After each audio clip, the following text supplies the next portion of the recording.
Au Sénat, Paulette Missambo a reçu Nancy Moreron, une délégation de l'Union européenne. Le compte-rendu est signé Gervais Fabrice Odjoga, Franck Moudibangoï.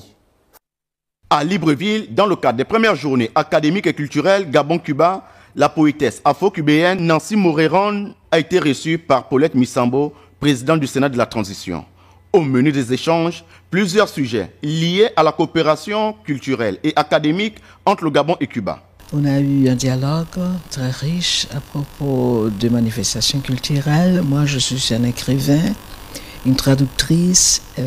Pour moi, c'est très important d'être au milieu du moment où démarre un échange culturel entre le Gabon et mon pays, mon île natale, Cuba. L'un des objectifs de cette première journée académique et culturelle Gabon-Cuba est de construire des nouveaux ponts de relations et de coopération entre les institutions culturelles et académiques des deux pays. Cette rencontre me démontre l'importance d'une sorte d'appel que Madame a fait pour les liens entre les écrivains de mon pays et les écrivains gabonais. Je trouve que, d'abord je voudrais dire que je trouve que c'est un monde très beau, d'abord, pas seulement par la nature qui est tellement forte, mais aussi par l'allure, le cœur des Gabonais. En deuxième heure, Paulette Missambo a échangé avec une délégation de l'Union européenne. Au cours des échanges, plusieurs sujets ont été évoqués, parmi lesquels la transparence électorale et la présence d'une mission d'observation de l'Union européenne lors des prochaines élections au Gabon. Voilà, les images étaient signées Félix Moudibangoï et Franck Mexan Mangolo. Du Sénat à l'Assemblée nationale, il n'y a qu'un pas et nous y allons tout de suite. Le président de l'institution a également échangé ce matin avec la délégation de l'Union européenne. Les discussions ont porté sur les réformes relatives aux prochaines consultations électorales au Gabon. Jules Dafloro-Dembe, Valérie Chalpongoy. Au lendemain de l'adoption du nouveau code électoral, une délégation de l'Observatoire de l'Union européenne, conduite par la représentante de cet organisme au Gabon, a été reçue par le président de l'Assemblée nationale de la transition, Jean-François Ndongo.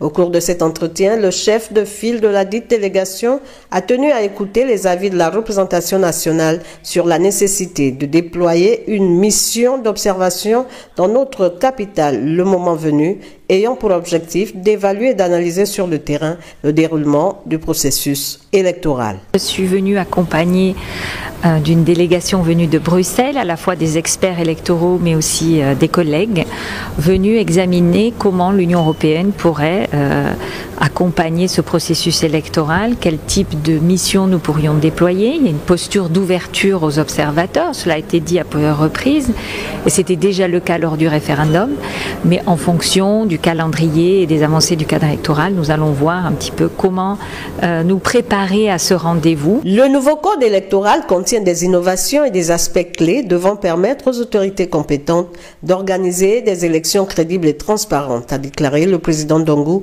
pendant les discussions. Toute chose qui vient conforter la vision de l'Union européenne dans sa détermination à accompagner le Gabon vers un retour rapide à l'ordre constitutionnel. Je crois que le président de l'Assemblée nationale a offert à la fois comme acteur politique et comme quelqu'un d'engagé dans la vie partisane depuis beaucoup d'années, a été quelqu'un qui a pu nous exposer un petit peu les enjeux politiques des élections au Gabon et à la fois d'où le Gabon vient et où il souhaite aller. Et puis d'autre part, il a aussi partagé un petit peu le climat dans lequel les discussions sur le code électoral se sont déroulées lors de cette section extraordinaire. Satisfait de ces échanges, Jean-François Ndongo et ses hôtes ont convenu de perpétuer ce genre de rencontres.